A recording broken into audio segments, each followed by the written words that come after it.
to go. So we're going to let people get dialed in and get situated. I hope you are comfy today. This is your first Learning Collaborative office hour, and I'm going to tell you all about that once we officially get started. But as you can tell, this is going to be a little more informal, a little more conversational. So get comfy. I've got my tea. I don't know if you can see my little, oh, there's my little goddaughter, Eleanor. She's a huge child now. She's like 6 years old, so she's grown, and this is little baby her. But I keep it to remember what she used to look like with the little cheeks. So I'm going to give you a chance to practice chatting before we get started fully. If you want to get in the chat box, you have in your WebEx screen. If you can't find it, there should be some dials somewhere on the bottom or on the right that have like a little message icon. So if you click that, that chat's going to pop up, and in there you should see a to line. Make sure that says all participants, or at the very least presenters, panelists. That's what I am. I'm a panelist today. So get in there in the chat box and say hi. If you can tell us your name and where you're dialing in from, give you guys a chance to chat a little bit with each other. And we've had a lot of activity on the discussion board already. 2 thumbs up to you guys. So get on into the chat box, say hi to each other, say hi to me, and this is also a good time to let me know if you think my little emoji on screen looks like me. Hi, Steph. Thanks for being the first one out in the chat box. Very brave. I appreciate that. I appreciate that spirit, and you're setting a good example for other people. So other folks, you want to follow Steph's example, get in the chat box, say hi.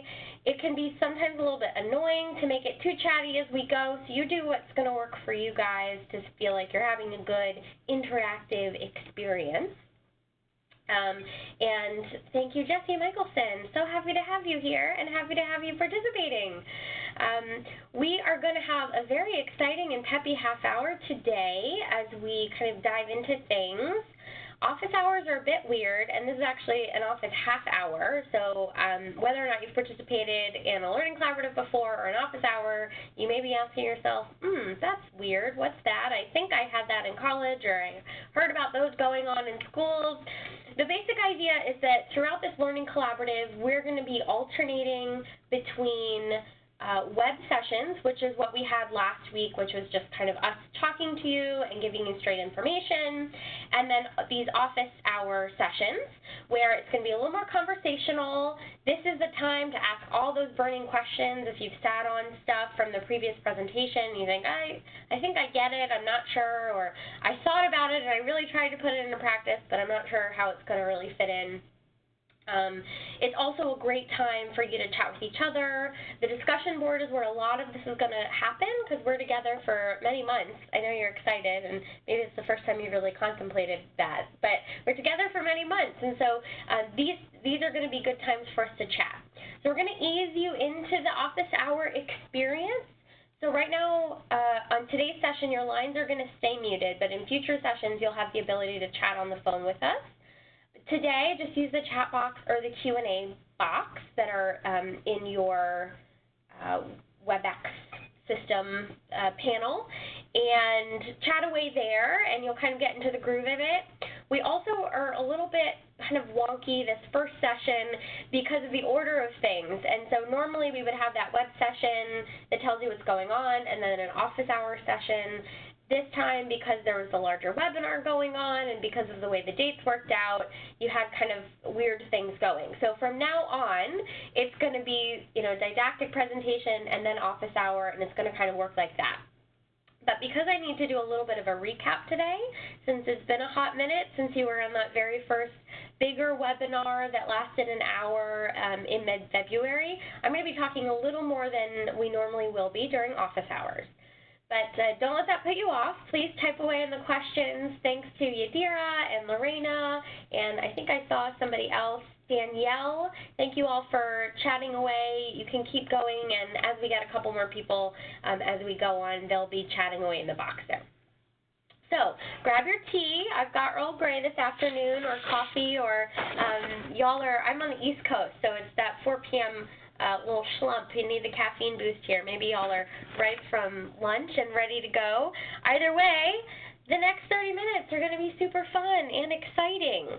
So we're going to review some kind of, again, I mentioned recap some things that I had covered on that data webinar, and just remind you a little bit of what we talked about, and then talk through your thrilling first assignment.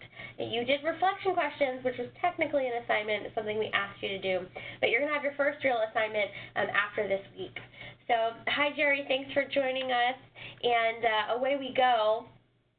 This is me, my contact information is here in case you need anything, and also Suzanne and I are going to be alternating as faculty, and you'll get used to seeing both of our faces.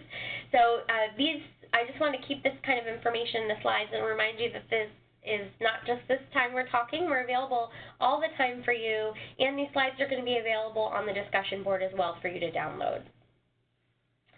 A quick recap of last week. That's you, that woman, she's at the start line, she's ready, she's raring to go.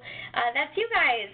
We used last week to go through things like the discussion board and assignments and how learning is going to work and how sharing is going to work, and a little bit of basic high-level stuff on retention planning. So that was great. We appreciated you giving us that one session just to get us in.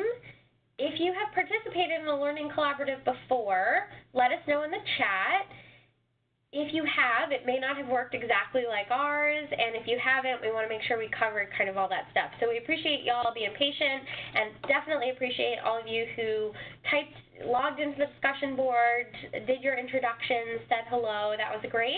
It was nice to see some of you had uploaded pictures, and we could see your faces. So please make sure you're saying hi to each other and stuff as well, and we'll be responding to your posts off and on throughout our time together. Really, though, we want to recap things from the regional webinar, and not just recap. I'm going to dig a little bit deeper than I did on that regional webinar to talk about some specific organizational data points, because that's really what a lot of this session is about, right? On the left, we've got retention efforts, and they're all those little bubbles, and they're all different types of things that you're doing. And you may have a really well-organized retention plan, but in general, I think a lot of you, at least based on the feedback you gave us, are really coming with a lot of untested retention efforts, meaning you're doing things, but you're not quite sure, you don't have any data to know if it's working. And it might be unorganized, which means you've done different things, they've kind of grown up organically. Someone had a good idea one year, you put it into practice, it's part of your approach to retention, but you're not necessarily sure that you've gone back and done a historical study of how all that fits together. So the little arrows in the middle of this image are all the data that we're going to be talking about this week and in the coming weeks. And that data is going to help you transform the stuff on the left, all those various retention efforts, into one condensed, organized retention plan that uses data to evaluate your strategies, but also to evaluate your big results and your outcomes in terms of keeping your staff and keeping your people. Today and over the next couple of weeks, we really want to talk specifically about one type of organizational data. There are several different types, and in the next web session in a few weeks, we're going to be talking about HR data, and that's some stuff like turnover, tenure, time to fill ratios, percentage of accepted offers, some of that stuff that we may think of as traditionally human resources data.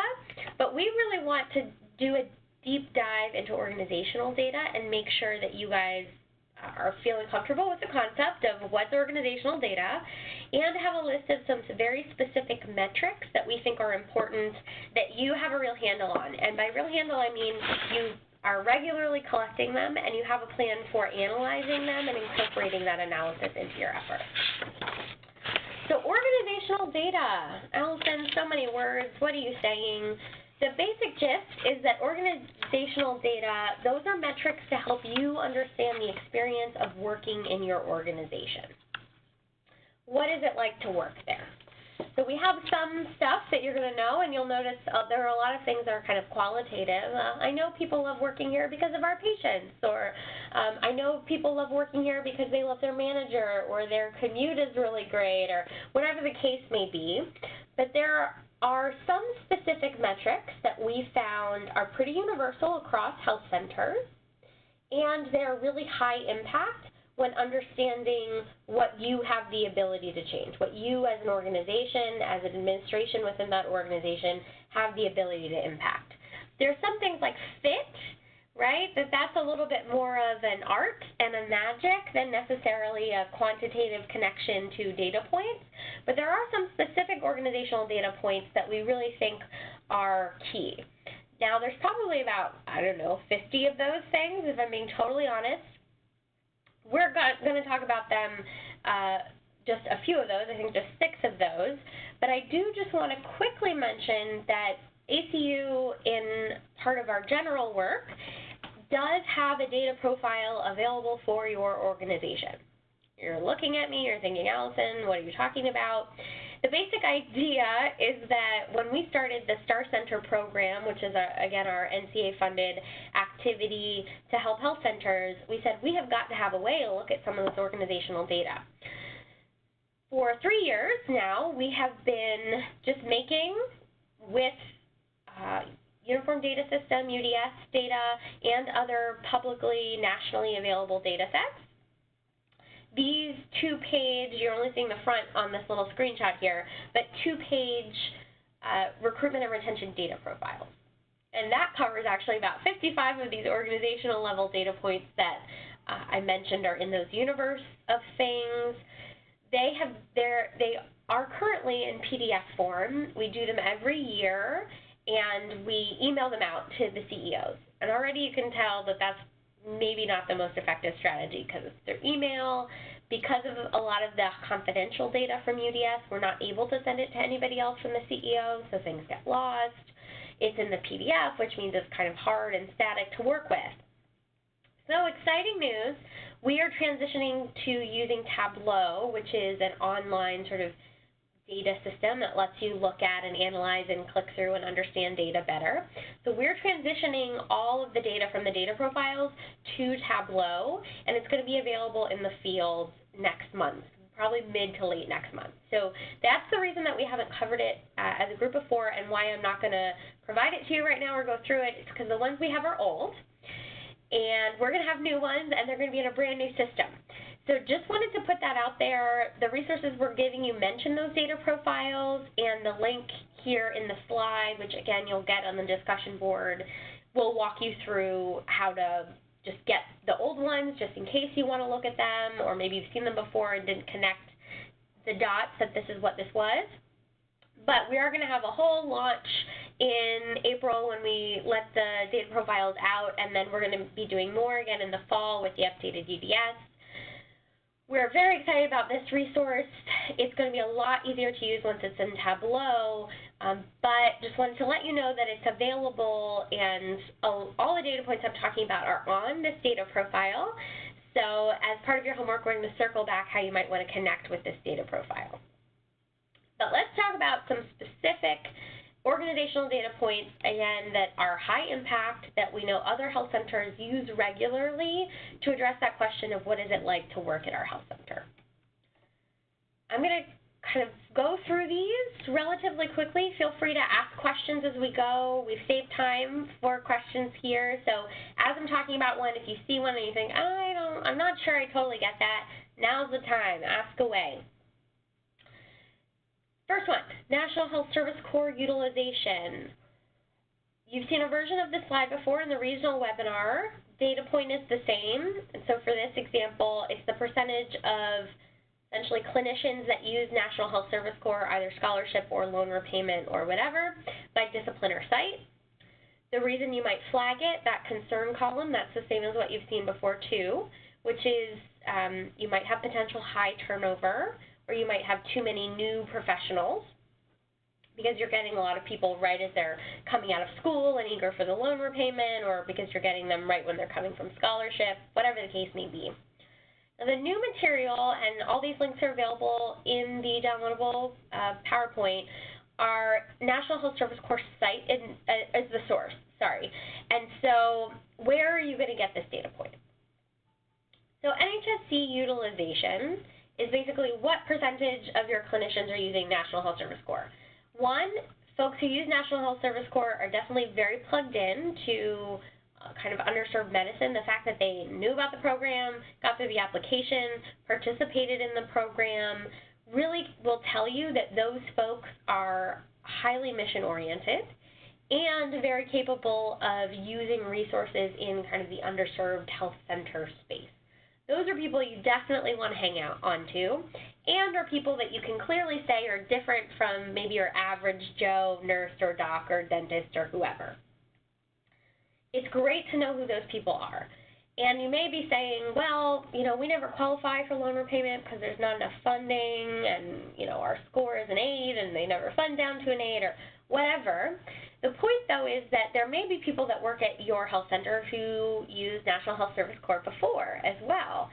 Those people are still really special and important because, again, they know this area, they know the issues, they want to stay connected with this community, and those are people that are worth targeting for your specific retention strategies that you might be trying.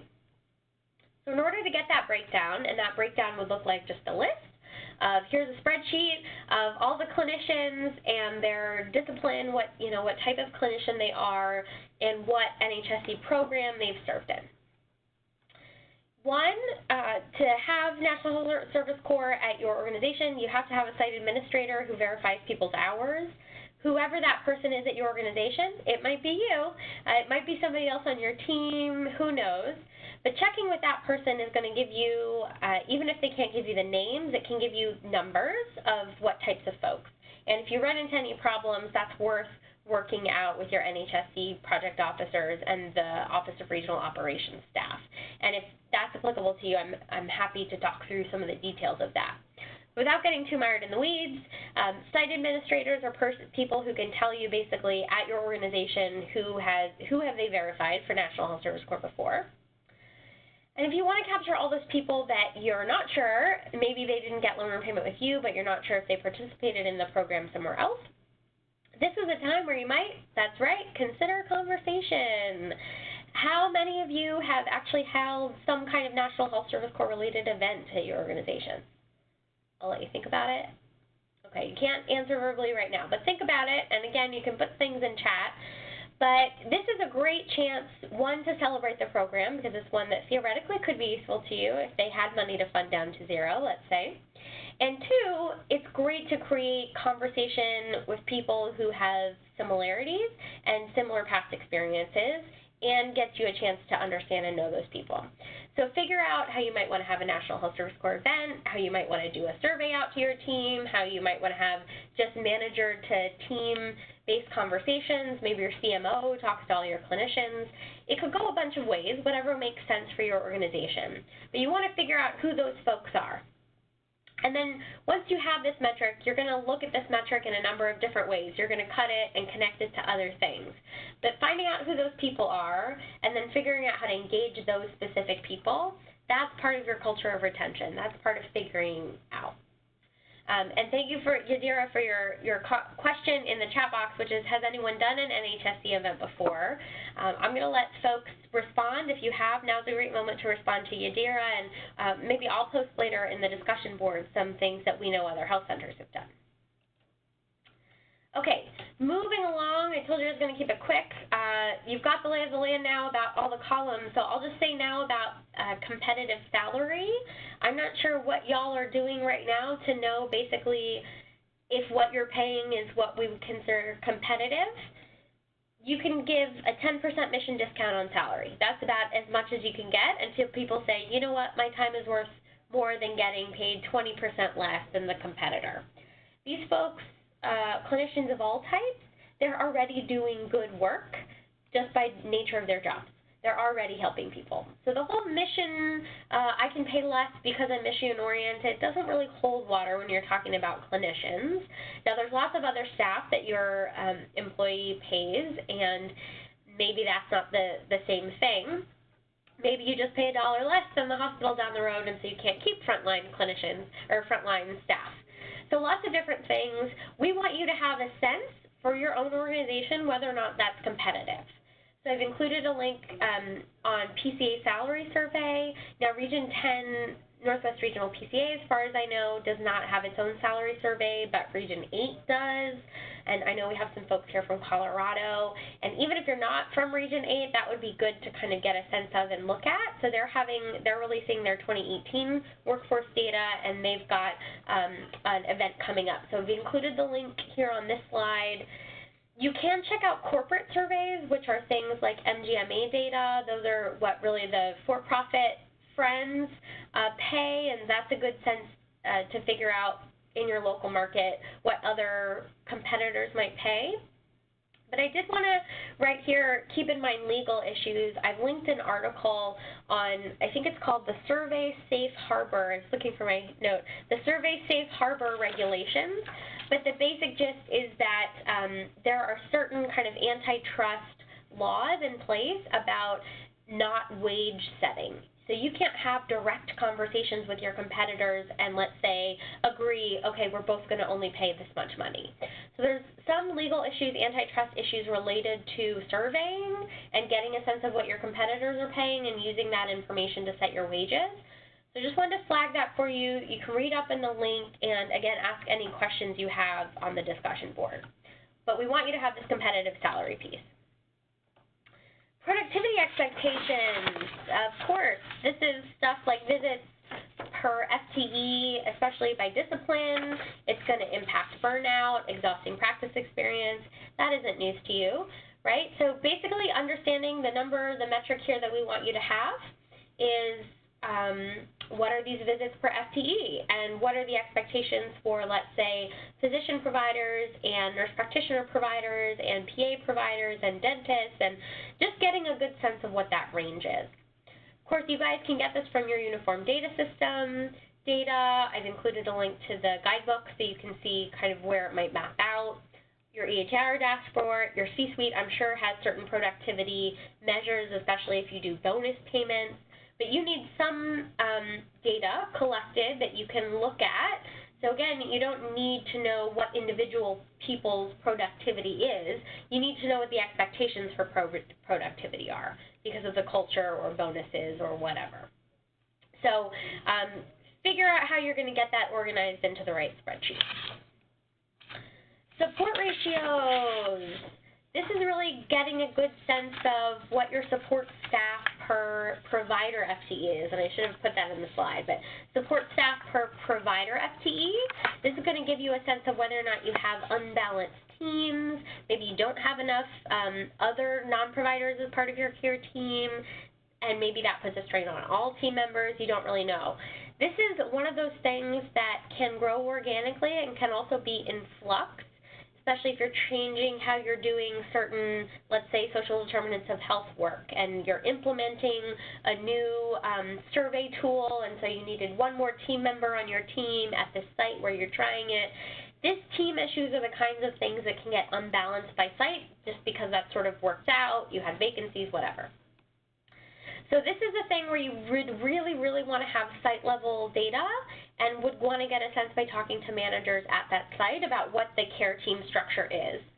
So how many MAs to how many nurses to how many providers, whatever the care team structure is at your organization, get a sense of what those little pods look like across your sites.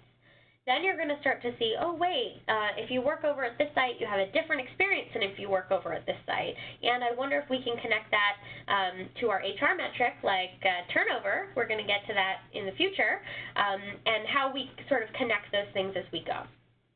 So you want to get a good sense of your support ratios.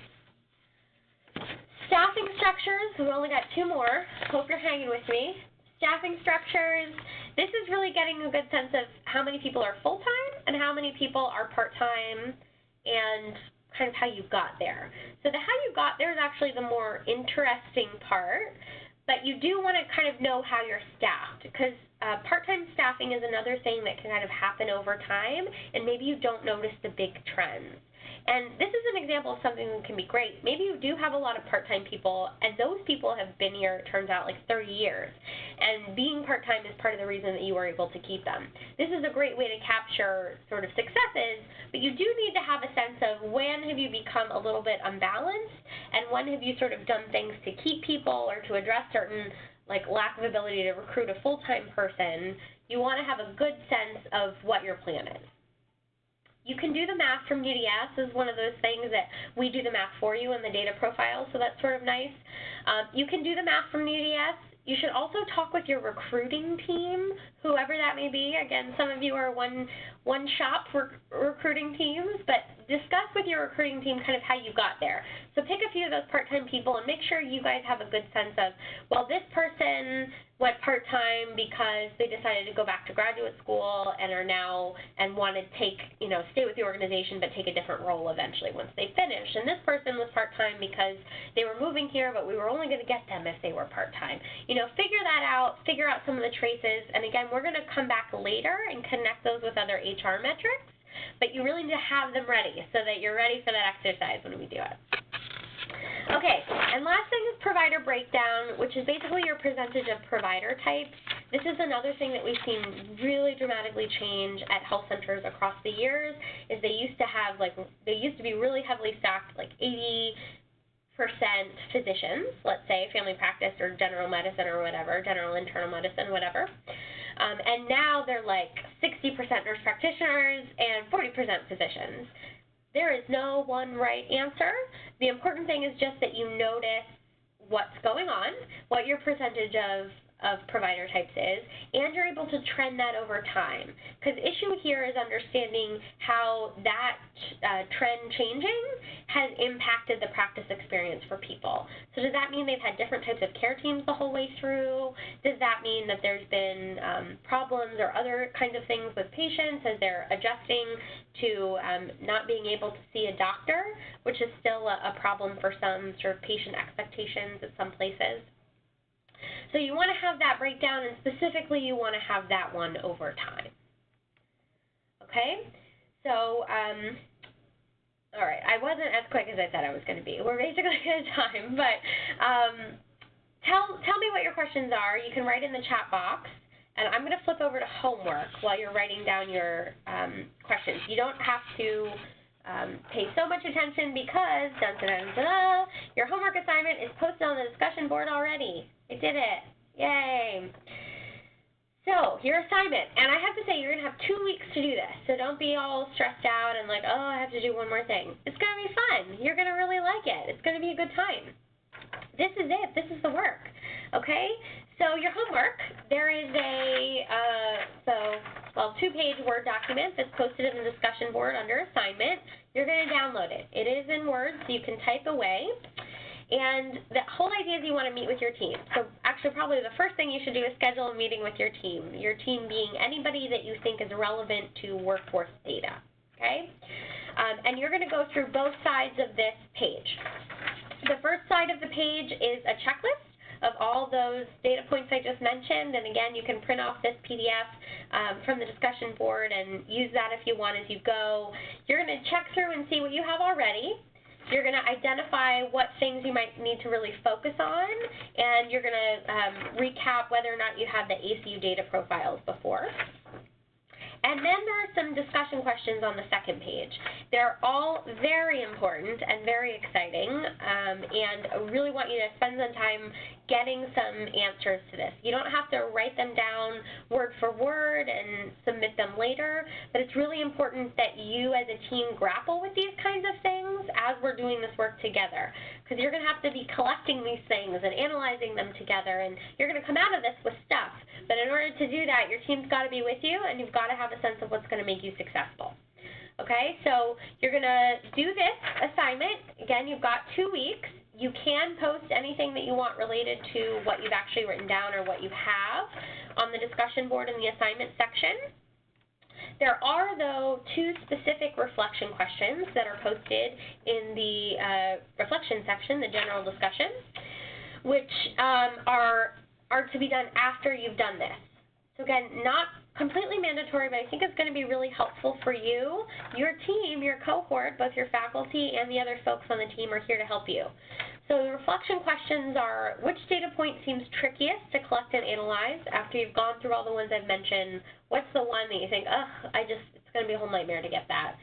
We can talk through anything you could do alternatively or ways that you might be able to get it a little bit easier.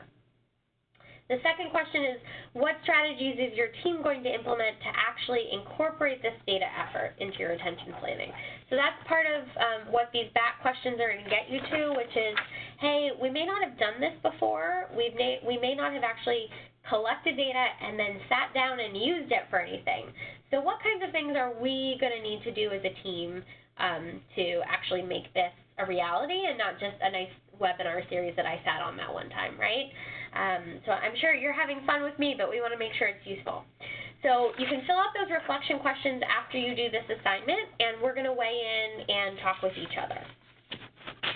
The social network value, that's the part that makes this learning collaborative. It's a long kind of experience, but we really want you to talk with each other, and I know it's kind of awkward online sometimes and, just on a discussion board, but we're going to get your voices onto these office hours, and really we just want to make sure that you have a chance to ask each other questions. So you can ask us questions, ask each other, share. Okay, we have 1 minute left. I see no new questions. Dara, I'm going to get back to you on the discussion board about National Health Service Corps events and things people have done before, and I hope other folks will. And that's it. I'm seeing no other questions. You guys are I hope it was an attentive audience and not a scared audience, right? Okay, so thank you very much for joining us. Really appreciate the time that you're taking to check in with us every week. Go to the discussion board right now, download all this stuff, and we're going to talk to you in a couple weeks about HR metrics and connecting all that stuff. So come prepared, okay? All right, thanks everybody. Y'all have a good one.